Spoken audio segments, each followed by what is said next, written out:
waktunya hadir dan sharing bareng kita-kita ini yang berada di Papua, karena memang pada dasarnya di Papua ini sangat butuh informasi Mas terkait perkembangan pasar modal yang ada di Indonesia ini.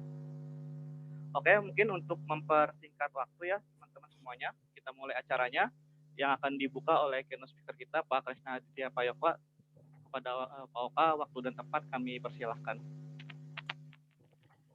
Baik, terima kasih untuk waktu dan kesempatannya. Sekali lagi, selamat sore, shalom, assalamualaikum warahmatullahi wabarakatuh.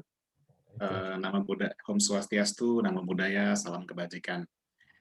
Sekali lagi terima kasih Mas Gilang dan juga Mas Sukma dan tim Peninsulitas Brinstimika.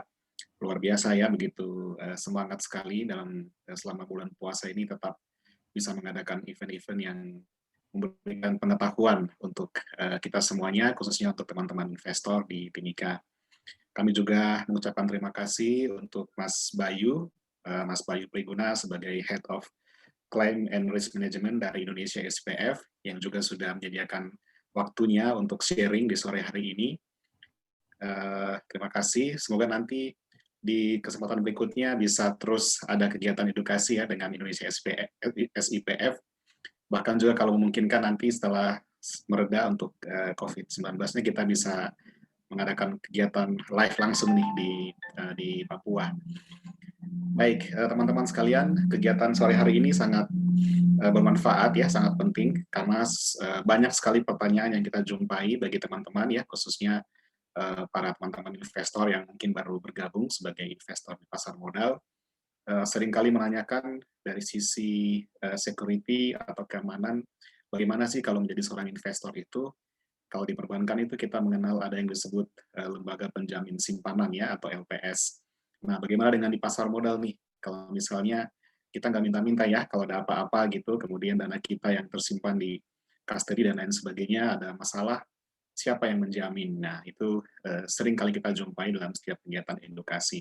Nah, oleh karena itu kami sangat senang sekali di sore hari ini teman-teman dari Indonesia SIPF sudah berkenan untuk nanti akan memberikan sharing session-nya terkait apa sih itu Indonesia SIPF dan kemudian layanan apa yang disediakan oleh teman-teman di sana untuk bisa memberikan rasa aman, proteksi kepada para investor yang ada di Indonesia ya, khususnya di tanah Papua. Silakan teman-teman nanti bisa menggali lebih banyak informasinya dan juga bisa bertanya lebih dalam ya, bila ada hal-hal yang kurang jelas. Saya yakin bahwa pasti nanti Mas Bayu akan banyak memberikan informasi-informasi yang sangat bermanfaat untuk kita semua. Baik, mungkin tidak berpanjang lebar. Terima kasih. Semoga acara di sore hari ini bisa berjalan dengan lancar sambil sembari kita menyambut jam berbuka puasa dan juga selamat menjalankan ibadah puasa bagi rekan-rekan yang berpuasa. Terima kasih, selamat sore, salam sejahtera untuk kita semua. Oke, terima kasih Pak Oka atas sambutannya. Seperti yang tadi Pak Oka sempat informasikan juga ya teman-teman, kalau misalkan di perbankan ada namanya LPS. Nah, kalau di pasar modal kita punya namanya SIPF. Kira-kira apa sih SIPF itu? Itu yang akan kita diskusikan hari ini ya teman-teman. Oke, mungkin untuk mempersingkat waktu ya teman-teman semuanya, saya akan memberikan beberapa materi pembuka dulu.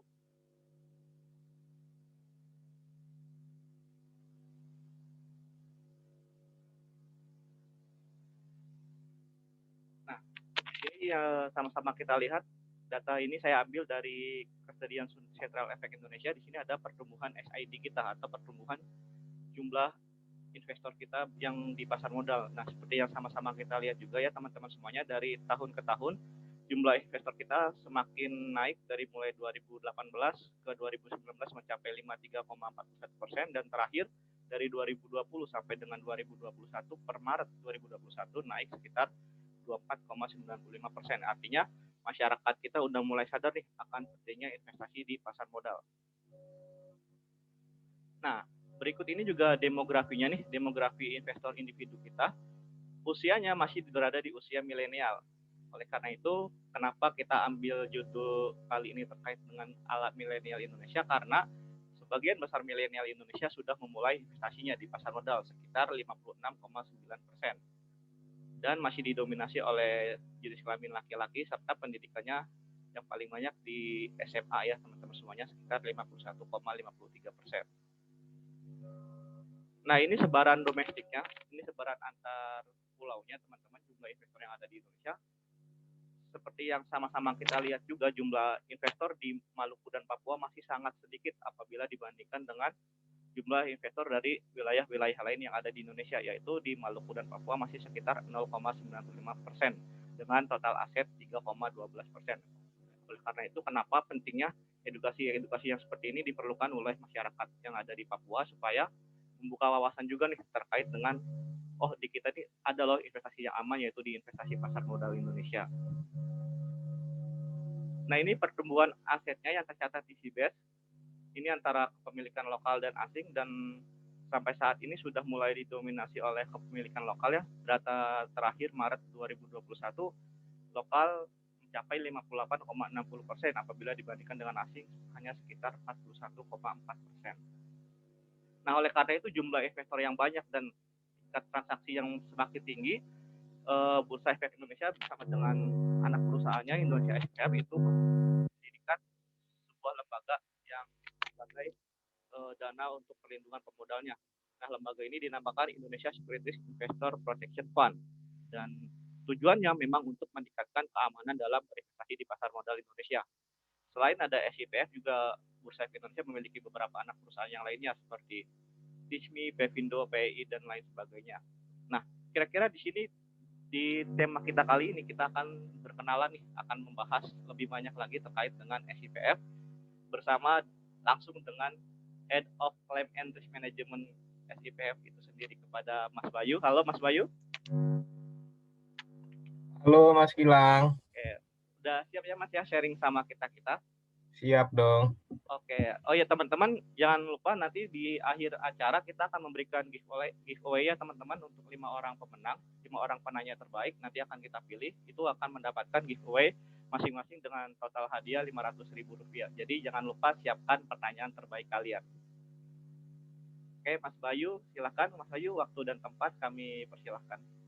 Oke, izin share screen ya Mas ya? Oh ya, boleh. Mohon izin Mas Gilang, Mas Bayu, mungkin sebelum dimulai, saya mohon izin, saya mungkin tidak bisa ikut sampai selesai karena ada kegiatan bersamaan juga sebagai narasumber ya. Terima kasih.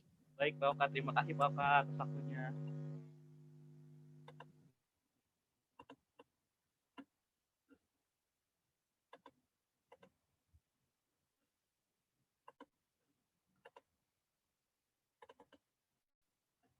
Oke, udah ke share screen ya?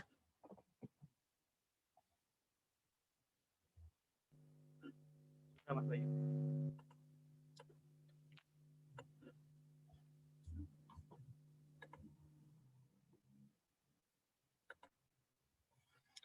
Baik, selamat sore untuk teman-teman di Papua. Kalau di Jakarta nih masih jam 2 siang. Kalau di Papua sekarang jam 4 sore ya, udah di situ. Yang pertama-tama saya ucapkan terima kasih kepada Mas Gilang dari Panin Sekuritas di Timika, Papua, yang sudah mengundang kami Indonesia SIPF untuk dapat sharing-sharing, ngobrol-ngobrol, diskusi sama teman-teman investor baik yang ada di Papua maupun di seluruh Indonesia. Jadi memang karena sekarang acaranya online, itu tidak terbatas fisik ya, siapa aja boleh join ya Mas Gilang ya. Dan juga terima kasih juga kepada Mas Kresna dari IDX Papua. Senang sekali bisa silaturahmi sore ini sama teman-teman IDX Papua. Kalau seandainya tidak pandemi, kami sudah berkunjung nih sampai ke Jayapura maupun ke tempatnya Mas Gilang. Mas Gilang ini agak jauh nih kayaknya tempatnya dari Jayapura gitu. Tapi nggak apa-apa, karena ada pandemi, kita sekarang lewat online dulu gitu, ngobrol-ngobrol, kenalan sama Indonesia SIPF gitu. Nah, seperti tadi disampaikan sekilas sama Mas Gilang, jadi Indonesia SIPF ini adalah anak perusahaan dari PT Bursa Efek Indonesia, atau kita kenal dengan Indonesia Stock Exchange, IDX gitu. Nah, kita juga berbentuknya PT, karena memang di Indonesia itu kan kalau perusahaan, kita bentuknya adalah perseroan terbatas gitu. Nah, namanya cukup panjang nih teman-teman. Jadi PT penyelenggara Program Perlindungan Investor Efek Indonesia atau P3IEI. Nah, ini juga memang dari namanya udah jelas nih bahwa kita yang menyelenggarakan program-program perlindungan yang ditujukan bagi investor efek gitu. Nah, jadi investor yang dia punya portofolio efek di pasar modal Indonesia gitu. Dari namanya udah bisa ditangkap nih sebetulnya ini adalah perusahaan yang bergerak di bidang apa. Nah, sama seperti Bursa Efek Indonesia, karena pasar modal itu konteksnya adalah global, dalam artian Indonesia itu bersaing dengan negara-negara lain, Amerika, Cina, Eropa, dan juga kalau di konteks regional itu kita bersaing dengan Singapura, Malaysia, Thailand, dan beberapa bursa efek atau pasar modal lainnya. Sehingga di kancah global itu kita juga butuh branding yang dalam bahasa Inggris gitu. Nah, kalau Bursa Efek Indonesia itu ada Indonesia Stock Exchange, dan kemudian kalau refresh bagi teman-teman itu ada Clearing Penjaminan Efek Indonesia. Nah, itu sekarang juga rebranding menjadi ID Clear gitu. Nah, Indonesia SIPF juga seperti itu gitu. Jadi di berbagai negara tuh ada tuh konsep Investor Protection Fund, sehingga nama kita adalah Indonesia Securities Investor Protection Fund atau disingkat Indonesia SIPF. Nah, jadi itu branding kita di dalam bahasa Indonesia maupun secara internasional. Nah, lalu sebetulnya Indonesia SIPF itu apa gitu. Nah, di sini coba kita petakan ya. Kalau kita punya uang, itu kita biasanya naruh uang itu di mana aja sih? Nah, yang pertama paling umum itu teman-teman pasti naruh uang itu punya masing-masing yang namanya rekening di bank. Nah, itu udah paling umum tuh dari anak-anak itu udah bisa buka tabungan atau buka rekening di bank. Nah, lalu tahap selanjutnya kalau kita itu udah punya kesadaran yang lebih terhadap keuangan, itu kita nanti akan buka yang namanya asuransi gitu. Asuransi atau berbagai macam lagi produk lainnya itu juga ada lembaga yang namanya asuransi, ada dana pensiun, ada lagi industri-industri lain tuh kalau kita mau pinjam uang itu kita ke leasing atau lembaga pembiayaan dan lain sebagainya. Itu alternatif yang kedua. Yang ketiga itu kalau kita udah teredukasi dengan baik, udah sering ikut seminar-seminar atau sharing session seperti ini, maka sudah lazim bagi milenial sekarang ini untuk investasi itu di pasar modal gitu. Nah, jadi buka rekening efek di perusahaan sekuritas gitu. Nah, salah satunya perusahaan sekuritas itu adalah Panin Sekuritas yang merupakan salah satu aktor di industri pasar modal. Nah, 3 hal yang saya sebutkan tadi itu semuanya berada di dalam pengawasan dari regulator secara resmi berdasarkan undang-undang itu yang namanya Otoritas Jasa Keuangan gitu. Jadi baik teman-teman itu nyimpan uang di bank, punya asuransi, punya dana pensiun, pakai fasilitas leasing dan ataupun kalau udah lebih advance lagi investasi di pasar modal itu semua di bawah naungan Otoritas Jasa Keuangan.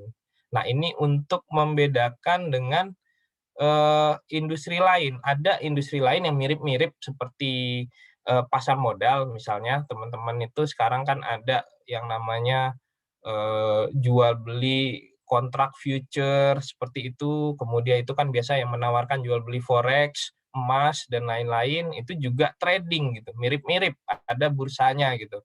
Tapi itu di luar dari pengawasan Otoritas Jasa Keuangan. Nah, itu ada lembaga sendiri tuh namanya Kementerian Perdagangan membentuk Bapepti gitu. Itu regulatornya gitu. Jadi untuk menegaskan bahwa itu berbeda dengan yang diawasi oleh OJK. Nah, perbedaannya apa terutama yang mendasar lembaga keuangan yang diawasi OJK dengan yang di luar pengawasan OJK? Nah, terutama itu adalah dari sisi perlindungan. Kalau teman-teman itu di bank nyimpan uang, banknya itu kolaps atau bangkrut, nah uang teman-teman selama memenuhi persyaratan itu dilindungi dan dijamin oleh yang namanya lembaga penjamin simpanan atau LPS. Nah, itu keuntungan untuk beraktivitas di lembaga keuangan yang diawasi oleh OJK. Kalau di perbankan itu ada namanya lembaga penjamin simpanan. Nah, kalau di pasar modal seperti apa gitu, teman-teman sebetulnya juga nabung sama seperti di perbankan, juga nitip barang, cuman yang dititipkan itu berupa efek atau kita lazimnya kalau milenial itu umumnya belinya saham lah. Nah, kita nitipkan saham di perusahaan sekuritas. Nah, itu juga dijamin oleh LPS-nya pasar modal gitu. Nah, itulah peran dan fungsi Indonesia SIPF gitu. Jadi kurang lebih sama dengan lembaga penjamin simpanan di perbankan. Tapi bedanya yang dilindungi di sini adalah portofolio milik teman-teman. Kalau di perbankan kan uang kita yang dilindungi gitu. Selain itu juga Indonesia SIPF melindungi juga nanti beberapa dana yang terkait dari efek tersebut. Nah, kemudian di industri asuransi itu juga berdasarkan Undang-Undang Perasuransian itu juga akan dibentuk yang namanya lembaga perlindungan polis gitu. Tapi sampai saat ini itu belum ada, tapi sudah tercantum di dalam undang-undang gitu. Karena memang kebutuhannya cukup mendesak. 1-2 tahun terakhir kita dengar beberapa kasus tentang Jiwasraya, ada Asabri, nah itu mendesak untuk dibentuk lembaga seperti LPS atau Indonesia SIPF gitu. Nah, sebagai tambahan di pasar modal ini juga regulasinya udah cukup mantap nih. Selain perlindungan oleh Indonesia SIPF atas aset teman-teman yang dititipkan di pasar modal lewat lembaga-lembaga yang diawasi oleh OJK tadi, juga ada penjaminan dari penyelesaian transaksi efek di bursa efek. Nah, itu dilakukan oleh PT Clearing Penjaminan Efek Indonesia atau KPEI. Atau sekarang rebranding barunya adalah ID Clear. Nah, kemudian kenapa sih kok kalau kita nitip aset ke perusahaan sekuritas itu perlu dilindungi gitu? Nah, yang pertama kalau teman-teman itu nitip aset di perusahaan sekuritas atau dalam sebagai tempat penitipan itu dia bahasa hukumnya adalah kustodian. Nah, kita memberikan kuasa sebetulnya kepada perusahaan sekuritas tersebut untuk melakukan administrasi terhadap aset yang sudah kita titipkan tadi. Jadi dia bisa mengadministrasikan, melakukan pencatatan, penyimpanan, pemindah bukuan, dan lain sebagainya. Sehingga kalau kita sudah memberikan suatu kuasa, itu muncul yang namanya resiko. Resiko terjadinya fraud karena tentunya di perusahaan sekuritas atau kustodian itu juga punya pegawai, gitu juga punya sistem sendiri yang itu semua mengandung resiko di dalamnya, yang secara hukum itu tentunya tidak diperbolehkan untuk dilakukan. Tetapi ketika kita memberikan kuasa itu ada risiko di situ. Nah, sehingga untuk meminimalkan risiko tersebut, selain berbagai regulasi yang ketat oleh OJK, itu juga ada perlindungan terakhir oleh Indonesia SIPF gitu.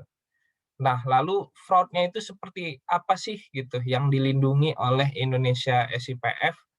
Jadi teman-teman kita ilustrasikan misalnya punya saham bank BRI 100 slot dititipkan di katakanlah sekuritas A gitu. Nah, lalu teman-teman nggak pernah nih merasa melakukan penjualan atas 100 slot saham BRI tersebut. Tetapi ketika kita buka di aplikasi, karena sekarang kalau milenial kan beli sahamnya itu lewat aplikasi ya, kalau orang jadul itu dulu lewat telepon atau bahkan ketemu langsung sama brokernya gitu. Kalau sekarang udah kita transaksi itu di genggaman kita gitu. Nah, teman-teman tentunya merasa karena nggak pernah melakukan transaksi kok ini hilang gitu. Yang 100 slot tadi BRI loh gitu. Nilainya ya cukup besar gitu. Nah, itu kemungkinan terjadi fraud yang dilakukan oleh oknum-oknum di perusahaan sekuritas atau bank kustodian. Nah, ini tidak dibenarkan gitu. Tapi kalau terjadi itu ada perlindungan terakhir oleh Indonesia SIPF gitu. Nah, lalu selain itu banyak juga yang bertanya gitu, kalau kita beli saham harganya turun gitu. Itu bisa dapat perlindungan juga nggak dari SIPF? Nah, ini di kolom yang merah ini yang bawah, kita jabarkan juga beberapa risiko yang melekat dalam berinvestasi, yang itu tentunya tidak masuk dalam cakupan perlindungan Indonesia SIPF. Nah, ini biar teman-teman investor tetap waspada gitu, bahwa kalau kita sudah investasi, itu kita semakin rumit investasi yang kita jalankan, semakin besar risiko yang akan kita miliki gitu. Jadi misalnya kita beli saham-saham yang dia mungkin fundamentalnya tidak terlalu bagus sehingga dia mengalami penurunan harga. Nah, tentunya itu tidak masuk dalam perlindungan dari Indonesia SIPF. Nah, ini memang kita harus tebal tebal perasaan juga kalau udah investasi itu kita harus siap juga kalau dia kadang turun gitu. Nah, itu tentunya bukan dimaksud kerugian yang dilindungi gitu. Lalu juga ada namanya likuiditas instrumen investasi gitu. Jadi kalau teman-teman misalnya beli saham, kemudian pas butuh uang ngejual, tapi nggak ada yang ngebid gitu, nggak ada yang minta saham tersebut melakukan penawaran di pasar gitu. Tentunya itu berarti kan instrumennya tidak liquid. Nah, itu juga tentunya tidak masuk dalam cakupan perlindungan kita. Jadi sebelum beli saham itu pastikan dulu tuh tiap hari dia ada transaksi atau enggak saham tersebut gitu.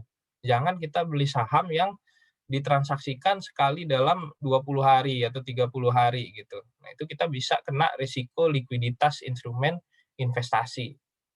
Nah, jadi kalau teman-teman milenial tentunya ya udah pilih saham yang pasti-pasti aja, yang dia setiap hari itu ditransaksikan gitu. Terus kita lihat juga dia tren harganya, apakah kalau turun itu berapa persen. Kita harus punya selera risiko kita terhadap investasi kita.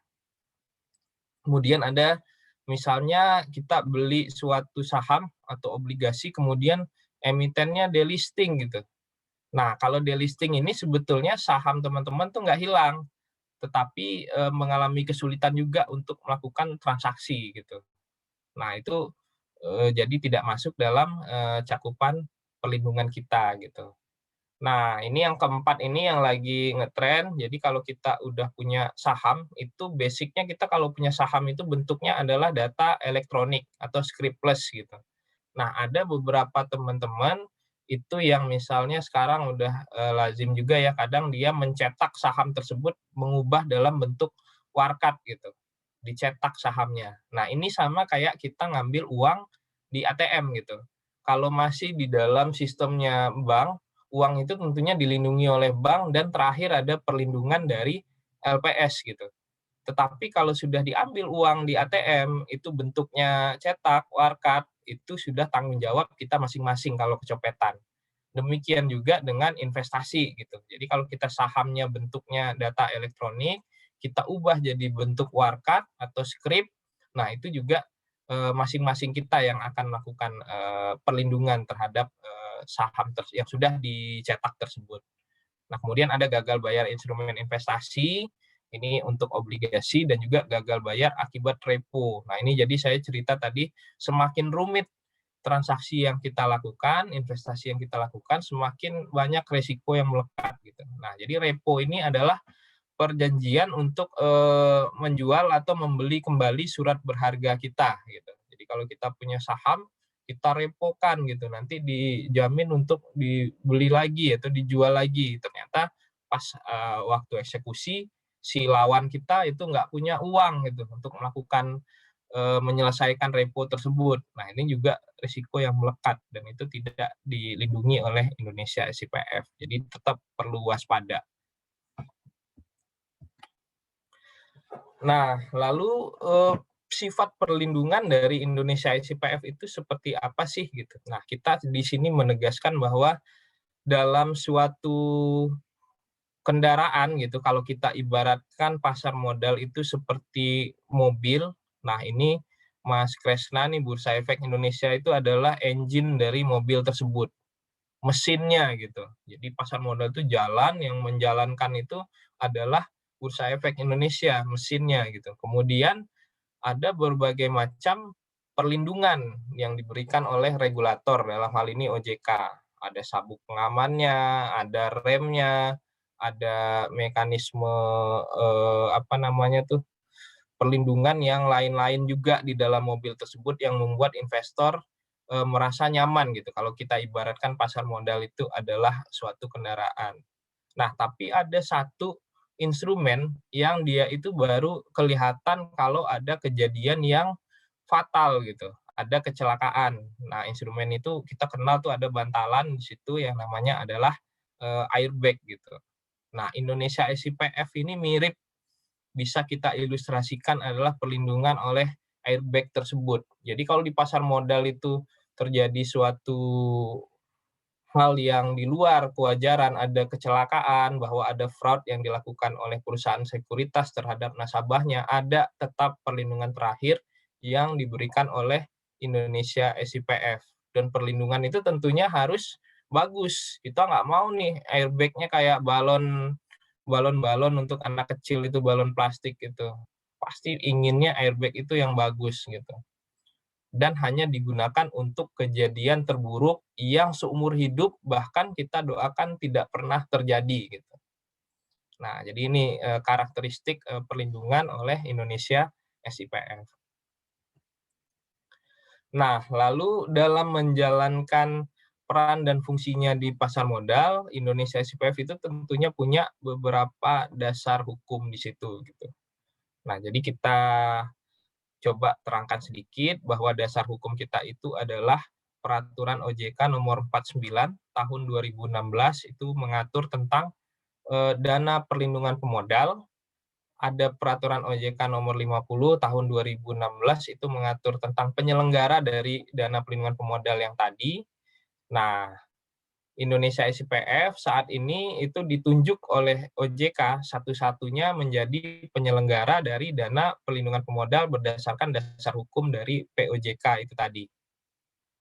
Nah, sebagai PT sendiri kita berdiri itu di 2012, dapat izin usaha dari OJK itu di tahun 2013 dengan pemegang saham kita adalah self-regulatory organization.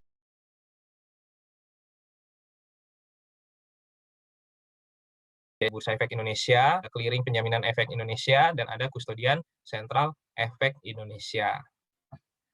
Nah, selanjutnya untuk dasar hukumnya tadi kan ada dua ya. Yang satu mengatur tentang dana perlindungan pemodal atau DPP, yang satu mengatur Indonesia SIPF sebagai penyelenggara dari dana perlindungan pemodal tersebut. Nah, di sini kenapa dibedakan? Karena memang ini dua entitas yang berbeda. Yang pertama, dana perlindungan pemodal atau DPP itu merupakan kumpulan dana yang peruntukannya sudah diatur sesuai dengan peraturan OJK, yaitu hanya untuk ganti rugi atas hilangnya aset nasabah akibat fraud yang dilakukan oleh perusahaan sekuritas atau bank kustodian tadi. Nah, konsekuensinya adalah karena ini dua entitas yang berbeda, kita tidak bisa mengutak-atik DPP itu untuk kepentingan lain gitu. Jadi di sini Indonesia SIPF sebagai PDPP itu memang hanya mengadministrasikan DPP sesuai dengan peran dan fungsi yang sudah diberikan oleh OJK. Dan kita mempunyai kekayaan sendiri yang terpisah dari dana perlindungan pemodal. Jadi setiap bulan, setiap tengah tahun, dan setiap tahunan kita melaporkan dua laporan keuangan dengan entitas yang berbeda. Yang pertama itu tentang DPP atau dana perlindungan pemodal, yang kedua itu tentang Indonesia SIPF sebagai penyelenggara dana perlindungan pemodal. Nah, lalu jumlah dari DPP itu sendiri sekarang berapa sih yang kita punya kekuatan berapa jika ada misalnya kejadian kehilangan aset pemodal di pasar modal Indonesia gitu. Nah, per Januari 2021 itu jumlahnya 218,66 miliar gitu. Sebagai update itu per akhir April itu nanti jumlahnya kurang lebih nanti kita on progress iuran segala macam itu bisa insya Allah itu mencapai 230-an miliar rupiah gitu. Nanti update-nya kita doakan ya di akhir April ini bisa mencapai segitu gitu. Nah, sumber-sumbernya ada cukup banyak sesuai dengan peraturan OJK, itu ada kontribusi dari Bursa Efek Indonesia, KPEI, dan KSEI. Nah, jadi untuk dana awalnya itu dari SRO gitu. Kemudian ada iuran keanggotaan yang kita pungut dari perusahaan sekuritas dan bank kustodian. Jadi waktu awal masuk dan setiap tahun anggota kita itu membayar yang namanya iuran keanggotaan gitu. Nah, jadi ini enaknya di pasar modal nih yang bayar iurannya itu anggotanya gitu. Jadi teman-teman sebagai nasabah itu udah tahu bersih ada perlindungan. Yang bayar perlindungannya adalah si anggotanya gitu. Kemudian kita juga bisa dapat dana sebagai pelaksanaan hak subrogasi. Kemudian yang dana kita kelola ini juga boleh untuk diinvestasikan lagi dalam bentuk deposito di bank milik pemerintah dan juga surat berharga negara. Dan OJK juga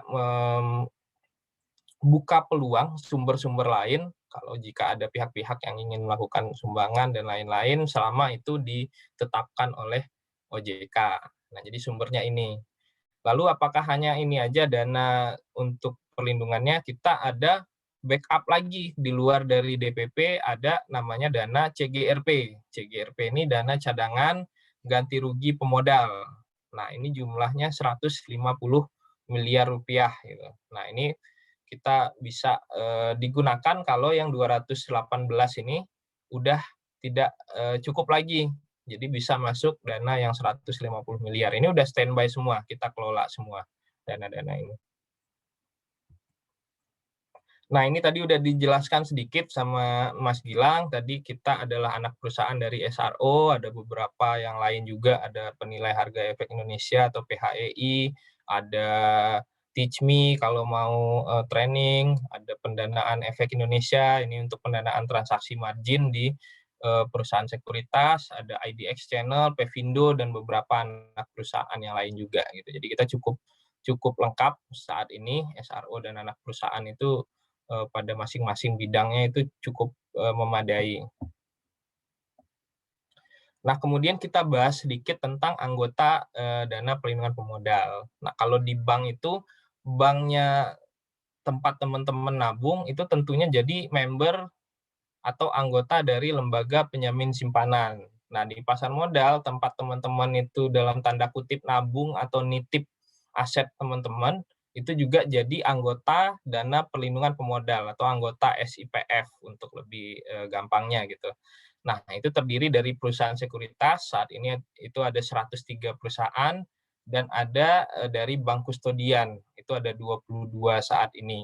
Untuk anggota lengkap kita itu pastikan selalu dicek, teman-teman selalu pastikan bahwa perusahaan sekuritasnya memang merupakan anggota dari dana perlindungan pemodal. Itu bisa dilihat di website kita www.indonesiasipf.co.id. Nah, selain itu kita juga setiap tahun itu mengirimkan yang namanya stiker keanggotaan dana perlindungan pemodal kepada perusahaan sekuritas dan bank kustodian.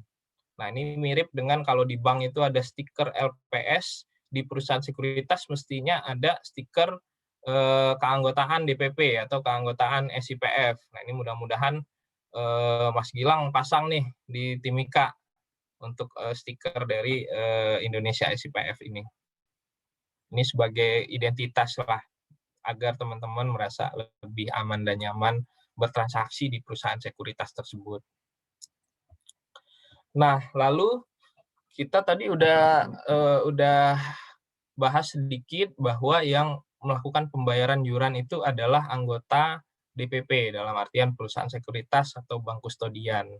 Nah, lalu pemodal itu dia dilindunginya itu seperti apa gitu? Apa aja syaratnya? Tadi kan nggak bayar fee atau nggak bayar iuran, tapi dia tetap dilindungi. Nah, sebetulnya persyaratannya apa gitu?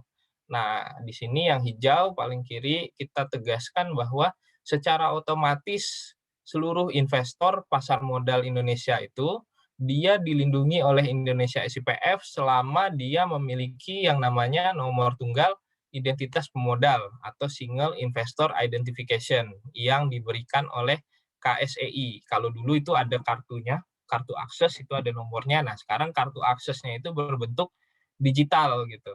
Nah, mudah-mudahan teman-teman ini semua udah pada ngerti atau pada punya SID-nya masing-masing. Jadi semua teman-teman tuh punya SID, tapi kadang karena nggak pernah login ke save fasilitas akses tuh nggak tahu SID-nya itu berapa gitu nomornya. Nah, ini mudah-mudahan ke depan jadi PR juga nih Mas Gilang. Mudah-mudahan nasabahnya Panin nih tahu nih bahwa mereka itu punya SID gitu. Nah, kalau nggak salah di online transaction masing-masing teman-teman itu sebetulnya ada juga tuh nomor SID-nya, tapi memang masing-masing perusahaan sekuritas tuh berbeda naruhnya di kolom mana gitu SID itu. Tapi ada. Nah, teman-teman cukup memiliki nomor ini, jadi nggak perlu punya kartu fisiknya, tapi asal punya nomornya itu tentunya akan kita lindungi. Nah, kalau punya SID tentunya persyaratan lain ini mengikutin aja. Jadi kalau udah punya SID itu tentunya teman-teman benar buka rekening efek di kustodian dan benar ada titip aset di situ gitu. Jadi jangan kita buka rekeningnya itu di perusahaan broker future tapi minta perlindungannya ke Indonesia SIPF gitu. Nah, tentunya kurang nyambung gitu. Jadi yang kita lindungi yang dia memang buka rekening efeknya di perusahaan sekuritas atau bank kustodian.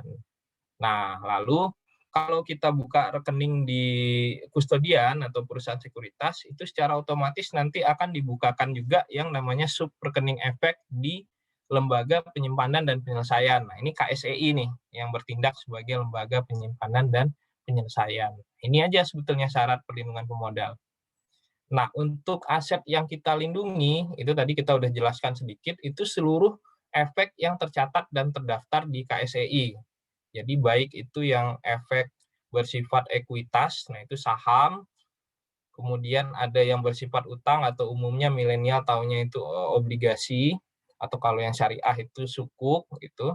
Kemudian produk-produk turunannya, efek-efek yang derivatif, misalnya ETF. Nah, ini tentunya mungkin ada beberapa yang pernah juga beli instrumen ETF ini. Jadi ini cukup bagus juga kalau bagi yang mau kita punya pingin punya banyak saham, tetapi mungkin kapasitas keuangan kita terbatas, nah kita bisa beli ETF yang itu mengacu pada suatu indeks tertentu gitu. Jadi misalnya kita mau beli, saya suka banget sahamnya bank gitu. Nah, itu ada ETF yang isinya bank gitu. Atau saya suka banget IHSG itu misalnya kita bisa lihat IHSG itu untung atau enggak dari pergerakan LQ45. Nah, itu ada ETF yang isinya adalah saham-saham yang ada di LQ45 gitu. Nah, ini bisa dimanfaatkan juga. Nah, kemudian selain aset berupa efek tadi yang kita lindungi, ada juga dana terkait dari efek tersebut. Nah, ini kalau teman-teman tahu yang namanya kita mau beli saham, itu kan harus setor uang ke RDN, rekening dana nasabah. Atau kalau kita habis jual saham, itu uangnya masuk juga ke rekening tadi. Itu namanya rekening dana nasabah atau rekening dana investor. Nah, kenapa kita lindungi juga?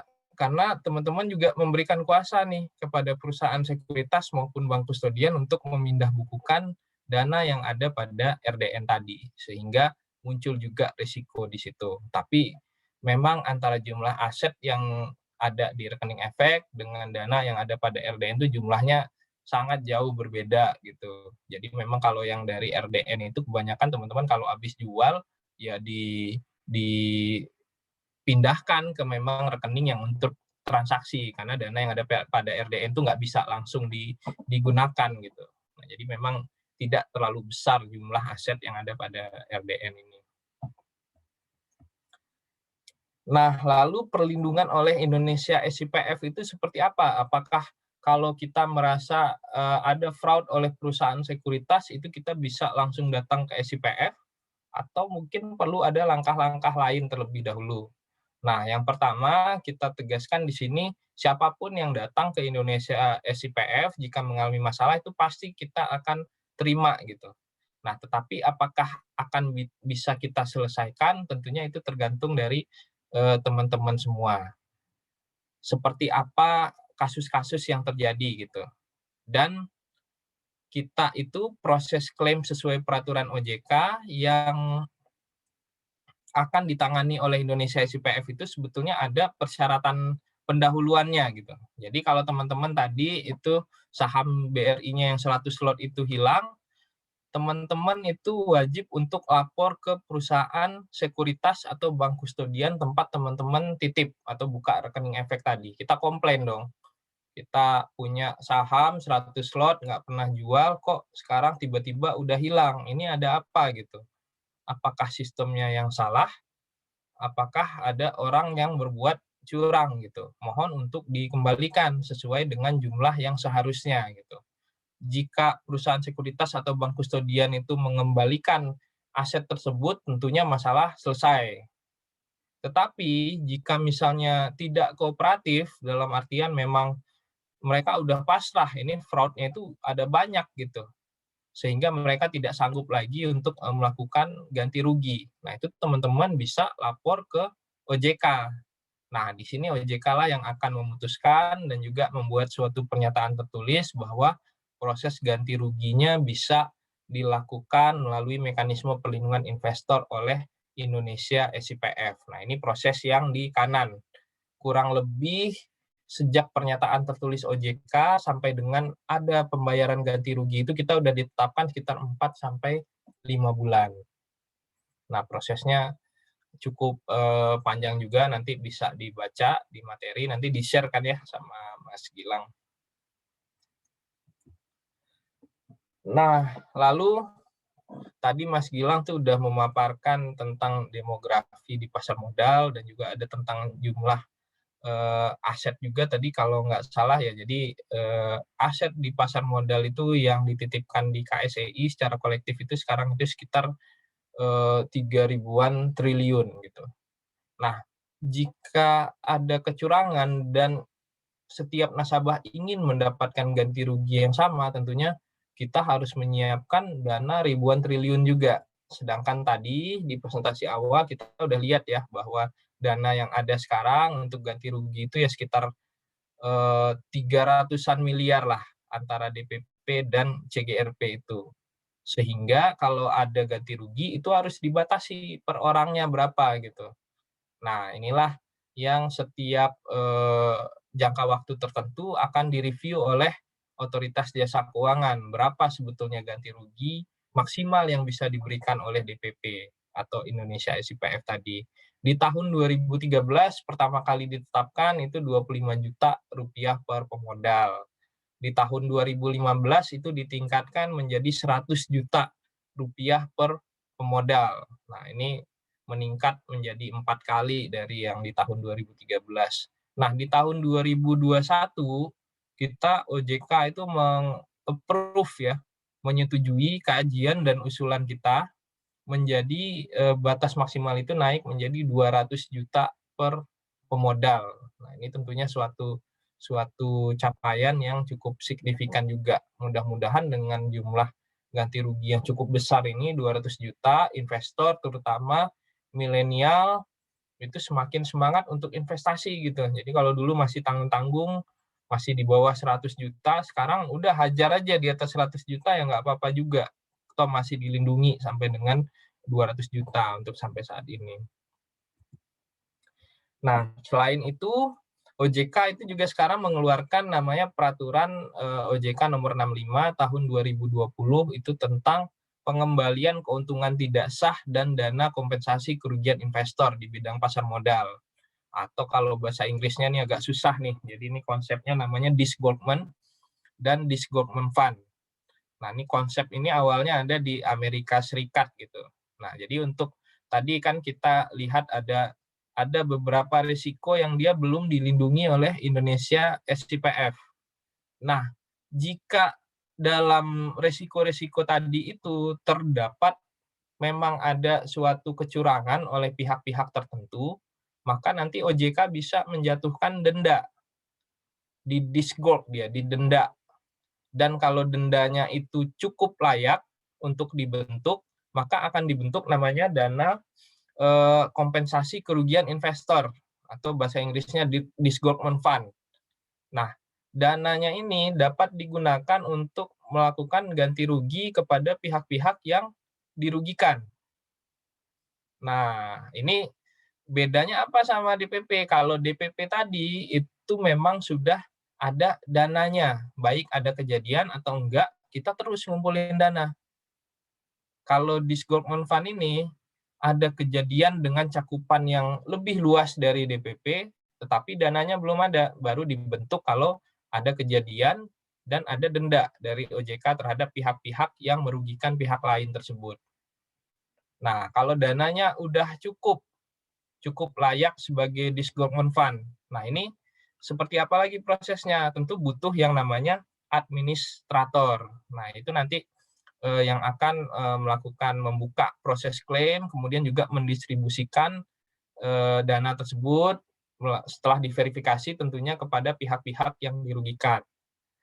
Nah, kita on progress ya, mohon doa juga dari teman-teman Panin Sekuritas, teman-teman IDX dan investor di Papua dan seluruh Indonesia. Kita secara informal itu akan ditunjuk nantinya oleh Otoritas Jasa Keuangan sebagai administrator dari disgorgement fund, sehingga beberapa celah yang belum kita lindungi tadi ke depannya itu mungkin akan lebih terlindungi lagi melalui mekanisme ini gitu. Makanya kita mohon juga, ini konsep masih baru di Indonesia, baru akan diterapkan itu di kuartal 2 tahun 2021. Jadi di peraturannya ini udah ada, tapi memang diterapkannya belum diterapkan gitu. Nah, mudah-mudahan kita kalau tidak ada aral melintang, kita yang akan ditunjuk menjadi administrator disgorgement fund.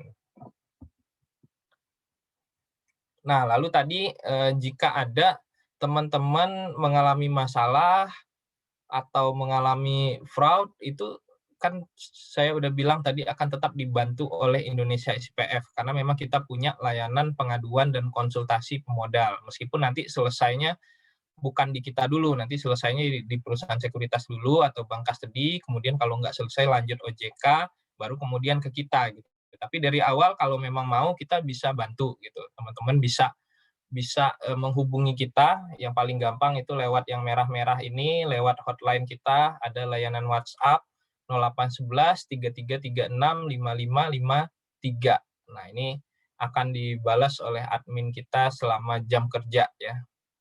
Nah, kemudian jika ingin berkunjung atau mengirimkan surat itu bisa juga ke kantor kita. Jadi kita di Gedung Bursa Efek Indonesia, Tower 2, lantai dasar. Nah, bisa dikirimkan surat ke sini, atau kalau mau lewat email juga bisa ke helpdesk@indonesiasipf.co.id, atau kalau masalahnya mau diceritakan lewat medsos juga bisa. Kalau Facebook, Twitter, dan Instagram, itu yang kita miliki saat ini. Mungkin milenial sekarang banyak juga yang TikTok ya. Nah, ini kita akan pertimbangkan juga apakah ke depan kita akan buka tools juga. Tapi sejauh ini kita masih 3 ini. Ada Facebook, Twitter, dan Instagram. Nah, ini silakan di-follow teman-teman di Papua @Indonesia SIPF gitu. Kalau mau ngobrol apapun tentang pasar modal, ada masalah, itu kita welcome banget. Nah, ini untuk overview aja. Tadi di awal saya cerita sedikit bahwa Investor Protection Fund itu konsep yang sudah lazim ada di negara-negara yang punya industri pasar modal gitu. Nah, di sini kita lihat nih dari tahun pendiriannya. Di Kanada, di Jepang itu dari tahun 60-an sudah ada. Di Amerika itu dari tahun 70-an sudah ada. Nah, di India itu di tahun 87 itu sudah ada gitu. Nah, di tahun 2000-an awal itu juga di Cina udah ada. Nah, kita terakhir di tahun 2012 baru ada rintisan peraturan dari Bapepam dan LK. Nah, itu lembaga yang menjadi cikal bakal OJK. Dulu namanya Bapepam dan LK. Nah, tapi nggak apa-apa, kita meskipun terakhir sekarang sudah mampu bersaing juga gitu. Jadi batas maksimal yang kita berikan itu juga cukup besar, 200 juta untuk skala pasar modal Indonesia ini gitu. Skala rata-rata investasi dari teman-teman investor milenial yang sekarang mendominasi jumlah investor di pasar modal kita. Jadi nggak apa-apa, kita tetap meskipun terakhir, kita nantinya akan menjadi yang cukup kuat di dunia. Nah, ini nanti kalau ada beberapa pertanyaan yang sering diajukan, nanti bisa teman-teman baca juga nih di materi presentasi. Nanti saya titipkan ke Mas Gilang. Nah, kita di tahun 2021 ini kita juga launching, kita punya maskot yang di tengah ini namanya si Povi, yang cewek ini Mbak Anya, yang cowok ini namanya Bung Aman gitu. Nah, kalau kita offline nih kita udah bagi-bagi bonekanya nih si Povi ke teman-teman di Papua, tapi karena kita lewat online saat ini ya dilihat aja dulu si Povinya. Nanti mudah-mudahan pandeminya sudah berlalu, kita nanti kalau acara offline kita akan bagi-bagi juga. Nah, demikian presentasi dari saya. Selanjutnya saya kembalikan ke Mas Gilang. Jika ada yang ingin diskusi, tanya jawab, silahkan ya, kita ngobrol-ngobrol aja nyantai. Ini kan ngabuburit ya, jadi di Papua mungkin udah mau jam 5 ya di situ ya, berarti ya Mas ya, udah mau jam 5, kalau di sini jam 3 gitu. Jadi silahkan. Terima kasih, selamat siang. Assalamualaikum warahmatullahi wabarakatuh. Salam sejahtera bagi kita semua. Oke, waalaikumsalam warahmatullahi wabarakatuh. Terima kasih Mas Bayu Priguna atas pemaparannya. Jadi kita punya gambaran nih ya teman-teman, kalau misalkan kita investasi di pasar modal, bahwa ada nih lembaga yang melindungi dana kita, dana pemodal kita. Mungkin langsung masuk ke sesi pertanyaan aja ya Mas Bayu ya, karena cukup ya, silakan yang bertanya.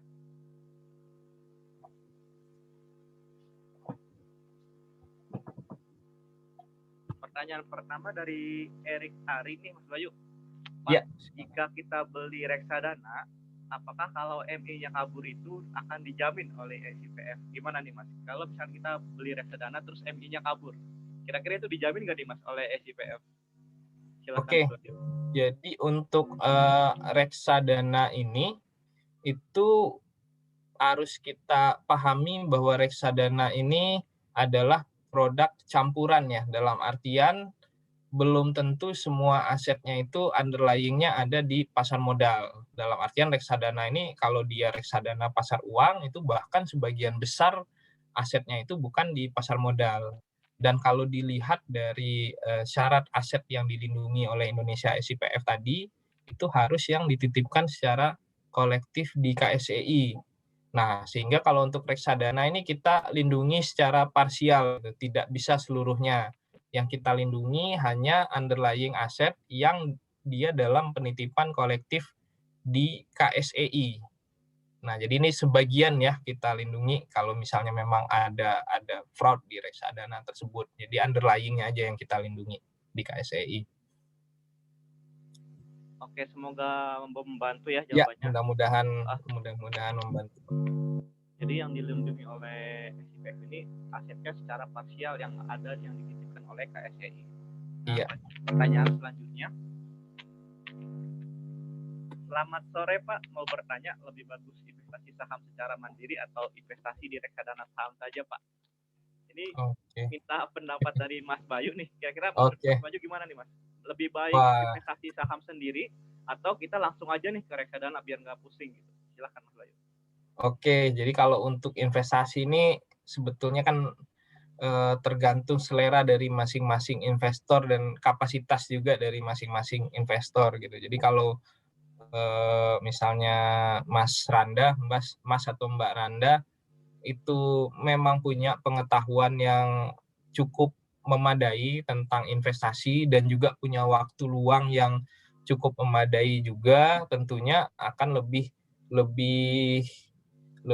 apa ya namanya tuh, lebih enak kalau investasi secara mandiri gitu, lebih maknyus gitu kalau kata orang sini tuh, lebih kita untung dan ruginya itu kita yang kelola gitu tentunya kalau kita investasi secara mandiri gitu. Dan apapun itu transaksi itu di tangan kita gitu, jadi kita nggak lewat tangan orang lain gitu, kita untung dan ruginya emang di tangan kita. Nah, tetapi juga kan kita setiap individu tentunya kan berbeda-beda ya, jadi kadang dia mungkin punya kapasitas pengetahuan tentang investasi yang cukup tinggi tapi waktunya yang nggak ada.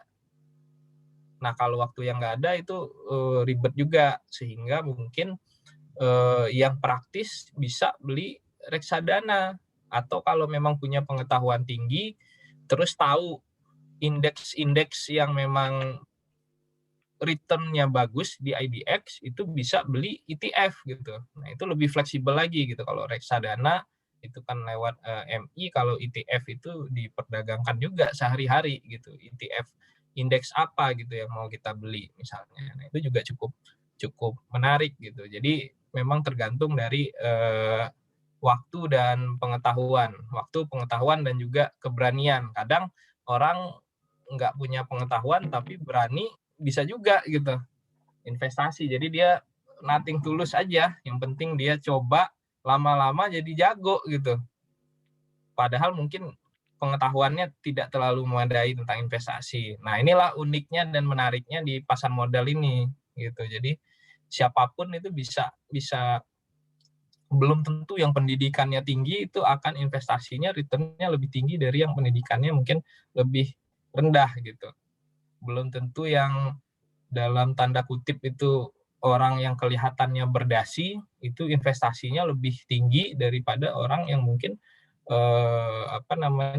dandanannya santai aja gitu. Kan banyak pedagang-pedagang itu di pasar dia invest gitu, nyantai aja pakai celana pendek tapi cuan gitu. Nah, yang pakai dasi kelihatan pinter belum tentu cuan gitu. Jadi memang ini asiknya ini nih. Jadi pasar modal ini memang menarik bagi milenial karena memang kita semua hal bisa terjadi lah di pasar modal gitu. Tentunya ada hitung-hitungannya semua ya, ada teori-teorinya semua.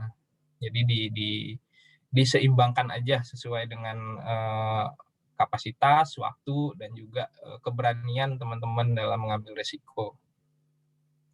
Itu sih. Pada dasarnya emang kita harus tahu dulu ya Mas Bayu ya, karakteristik diri kita nih lebih nyaman ke investasi yang seperti apa produknya. Asal nantinya teman-teman jangan ikut-ikutan nih kayak teman saya investasi A dia cuan 500%, 100%. Saya mau coba ikutan. Nah, belum tentu kita juga akan mendapatkan cuan yang sama gitu. Itu yang bahayanya. Justru karena kita ikut-ikutan yang tadinya pengen untung malah buntung gitu. Nah, balik lagi kita juga harus tahu nih produk investasinya gitu. Oke, pertanyaan selanjutnya dari Okto. Selamat siang, izin bertanya. Dengan semakin berkembangnya jumlah investor pasar modal, apakah Indonesia SIPF akan meningkatkan jumlah DPP-nya, Mas? Dan penentuan nilai ganti rugi oleh SIPF itu penentuannya gimana ya? Misalkan saham saya hilang nih, nilai pembeliannya sejumlah 100 juta. Tapi nilai saham saya per hari sedang floating loss menjadi 75 juta. Apakah yang akan diganti oleh SIPF ini sebesar nilai pembelian saya atau nilai saham saya per hari di mana saya mengetahui saham saya hilang? Oke. Silakan Mas. Oke, jadi bagus sekali nih Pak Okto pertanyaannya.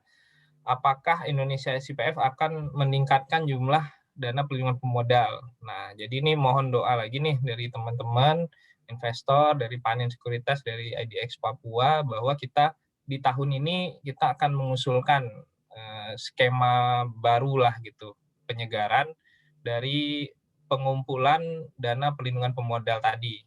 Nah, mudah-mudahan dengan skema baru yang diusulkan, jika disetujui oleh OJK, jumlahnya akan lebih cepat meningkat dibandingkan dengan kondisi yang ada pada saat ini gitu. Jadi tentunya itu jadi concern kita juga, karena kalau kita ingin melindungi lebih banyak itu tentunya kita butuh DPP yang lebih besar. Nah, ini kita mohon doa on progress kajian dan usulan ke Otoritas Jasa Keuangan. Nah, selain itu juga untuk meningkatkan jumlah DPP ini kita juga on progress ya. Jadi kalau teman-teman itu mungkin pernah dengar tentang Omnibus Law, undang-undang itu sekarang ada Omnibus Law itu yang untuk yang udah disetujui itu yang heboh kemarin tentang cipta lapangan kerja. Nah, sekarang ini sedang proses penyusunan Omnibus Law undang-undang di sektor jasa keuangan. Nah, kalau tadi teman-teman perhatikan dasar hukum Indonesia SIPF itu adalah peraturan OJK. Nah, ini kita juga on progress untuk mengusulkan tentang DPP, Dana Pelindungan Pemodal, dan Indonesia SIPF sebagai penyelenggaranya itu agar bisa masuk dalam Omnibus Law Undang-Undang Sektor Jasa Keuangan gitu, sehingga nanti posisi kita akan lebih kuat dan kita juga dalam mengumpulkan DPP itu akan bisa lebih luas nih jurus-jurusnya gitu kalau udah ditingkatkan gitu ke level undang-undang. Nah, untuk yang nomor 2 di sini untuk nilai ganti rugi itu seperti apa gitu. Nah, jadi kalau teman-teman investor tentu tahu ada yang namanya closing price ya pada tiap-tiap hari bursa gitu. Nah, nilainya itu akan dihitung secara rata-rata selama 6 bulan ke belakang sejak pernyataan tertulis OJK dikeluarkan. Jadi tadi kalau ada kasus itu nanti OJK akan mengeluarkan pernyataan misalnya di November akan mengeluarkan pernyataan bahwa memang benar ada fraud di sekuritas A dan proses di SIPF. Nanti November 2021 keluar tuh pernyataan tertulis.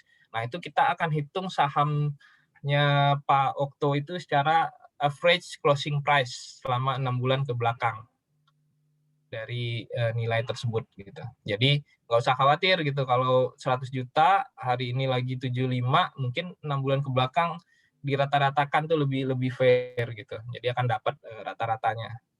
Gitu sih Pak Okto, mudah-mudahan bisa menjawab. Oke, mudah-mudahan bisa menjawab ya Pak Okto ya. Ya. Nah, selanjutnya ada pertanyaan dari Aristiada Manik nih Mas terkait Ya. nominal ganti rugi yang dilakukan oleh SIPF. Batasan ganti rugi pemodalnya kan sebesar 200 juta ya Mas ya. Dan untuk setiap kustodian dengan menggunakan DPP pemodal adalah sebesar 100 juta. Kira-kira apa sih Mas yang mengakibatkan prosedur tersebut bisa terjadi dan mengapa ada kenaikan pengganti modal? Sedangkan kita tahu nih ekonomi kita sekarang masih belum stabil, apalagi efek dari pandemi ini kan. Silakan Mas Bayu. Oke, jadi memang di kondisi ekonomi yang tidak stabil ini, pasar modal tidak ingin agar investor itu kabur dalam tanda kutip dari pasar modal Indonesia gitu. Jadi kita malah di tengah pandemi ini awalnya terpukul IHSG itu di tahun kemarin kalau perhatikan itu dari Maret sampai menjelang Lebaran itu turun. Nah, habis itu kan sempat naik beberapa kali sampai di akhir tahun itu stabil, sekarang udah tembus 6.000 lagi gitu. Dan yang mengagetkan juga adalah jumlah investor tuh meningkat pesat gitu. Nah, jadi selama 1 tahun terakhir ini, meskipun kondisi ekonomi itu tidak stabil, justru regulator itu memperkuat berbagai macam regulasi sebagai insentif bagi investor agar tetap berinvestasi di pasar modal gitu. Jadi tetap mutar uangnya. Salah satunya yang diterbitkan oleh regulator itu tentunya adalah kenaikan batas maksimal ganti rugi. Jadi nggak usah ragu-ragu nih, yang dulu mau investasi mungkin di bawah 100 juta sesuai dengan perlindungan kita, sekarang udah dilindungi sampai maksimal 200 juta gitu. Jadi mungkin perspektif regulator melihatnya itu seperti itu gitu. Jadi malah di tengah kondisi ekonomi yang belum stabil itu justru nggak apa-apa perlindungannya kita tingkatkan gitu agar tetap nyaman, tetap aman investor di pasar modal itu gitu. Seperti itu sih Pak Aristian, mudah-mudahan bisa menjawab. Ya justru karena efek pandemi ini makin banyak ya, makin bertambah jumlah investornya ya Mas ya di pasar modal Indonesia kita ini. Nah kemudian selanjutnya ada pertanyaan dari Muhammad Iqbal nih Mas. Sore Pak, izin bertanya, berdasarkan pengalaman, apakah sudah pernah terjadi fraud pada sekuritas? Jika sudah, gimana penyelesaiannya? Kira-kira selama ini pernah terjadi nggak sih Mas fraud yang di sekuritas itu? Dan kira-kira selama ini gimana penyelesaiannya? Nah, kalau bertanya tentang fraud pada sekuritas, kalau dalam skala masif itu terakhir terjadi di tahun 2008-2009. Nah, kalau ingat itu masa itu ada krisis global di Amerika Serikat yang itu berimbas juga ke Indonesia meskipun nggak sebesar di sana. Kalau ingat ada satu bank yang kolaps namanya Bank Senturi. Nah, itu heboh tuh 2008-2009. Nah, kebetulan dari tahun 2004 itu sudah ada mekanisme penjaminan oleh LPS sehingga nasabah Bank Senturi mendapatkan perlindungan atau penggantian atas tabungannya di Bank Senturi. Nah, tapi kalau kita teliti lagi, ada yang namanya PT Antaboga Delta Sekuritas. Ini perusahaan yang terafiliasi dengan Senturi.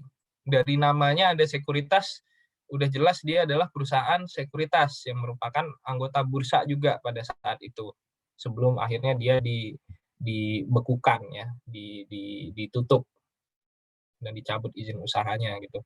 Nah, nasabah Antaboga ini mengalami fraud Dan apakah ada ganti rugi pada saat itu?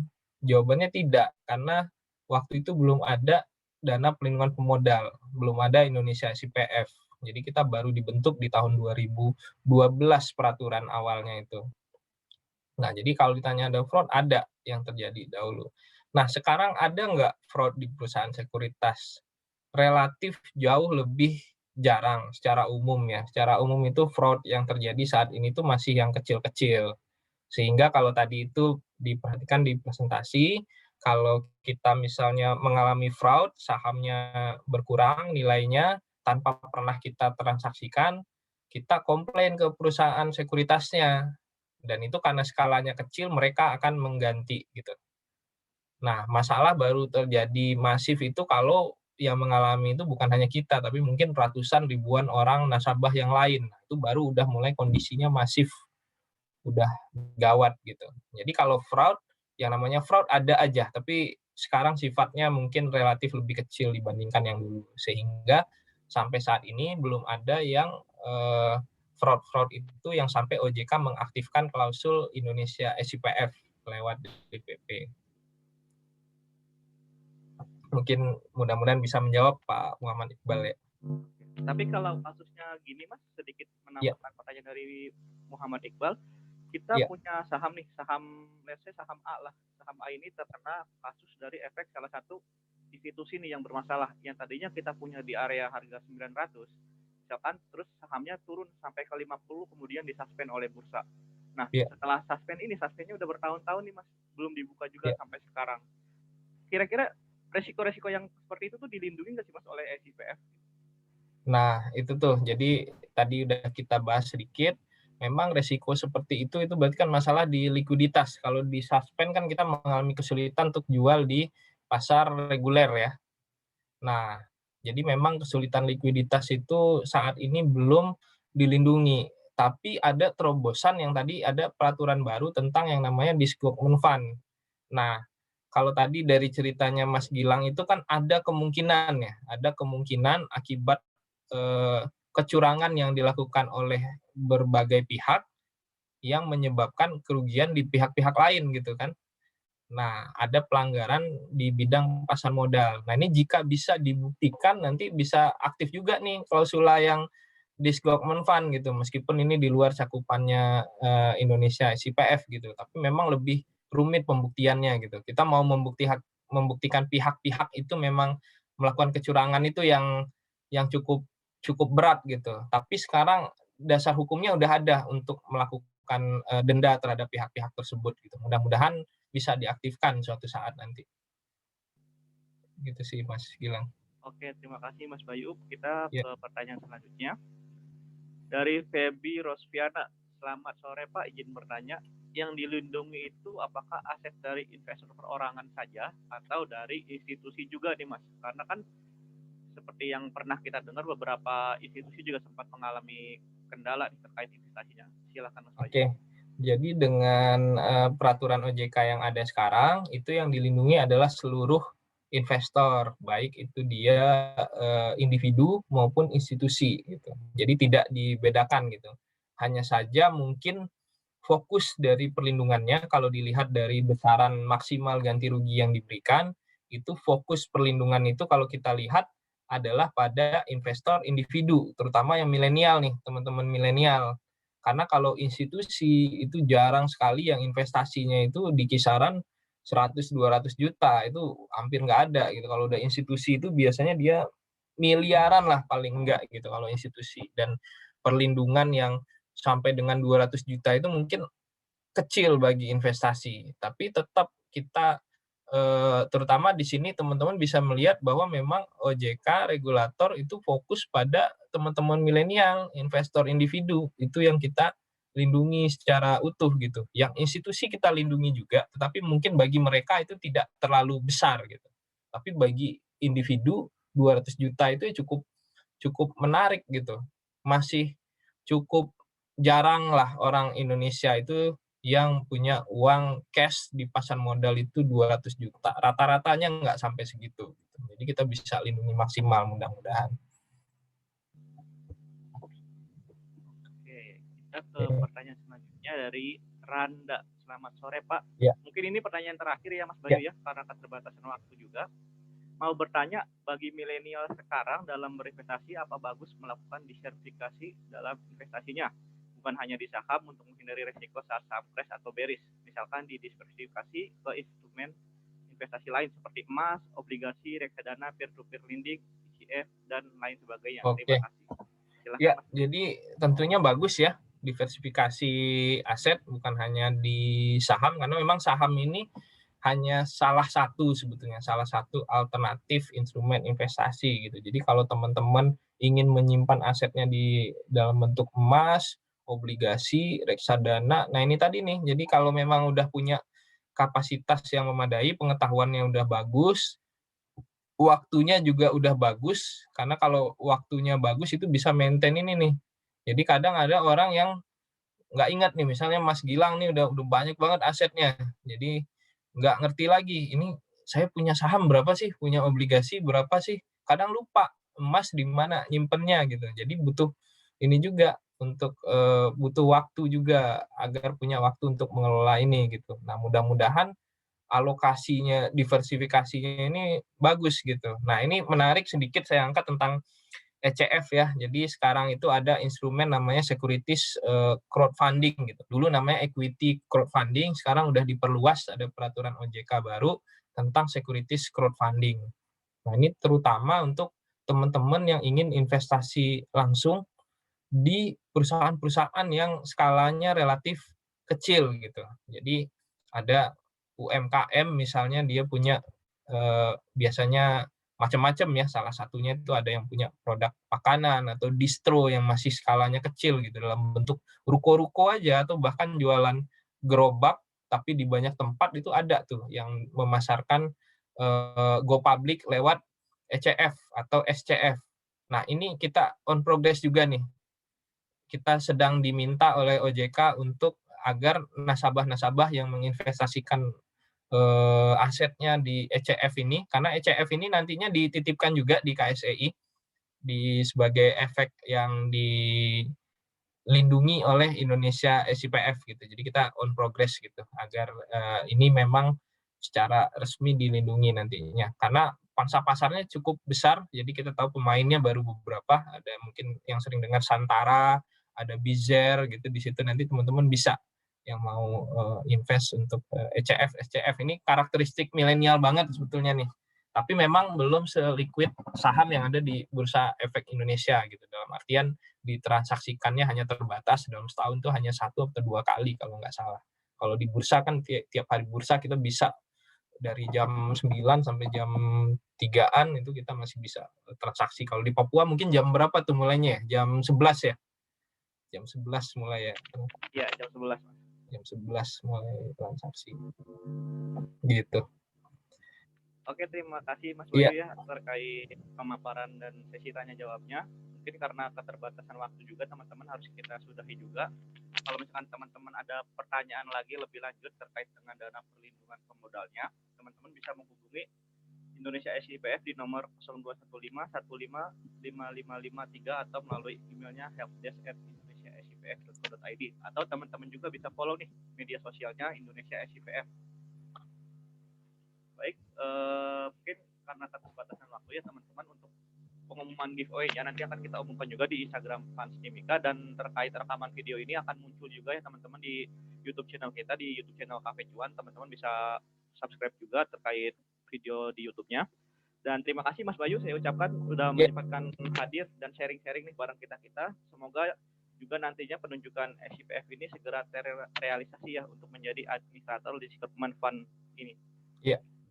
Ya, thank you ya. Terima kasih banyak Mas Gilang, teman-teman investor di Papua dan teman-teman investor lain di Indonesia kalau ikut, dan juga terutama untuk saudara kita dari IDX Papua gitu. Mudah-mudahan suatu saat nanti bisa untuk offline kita ke Papua gitu.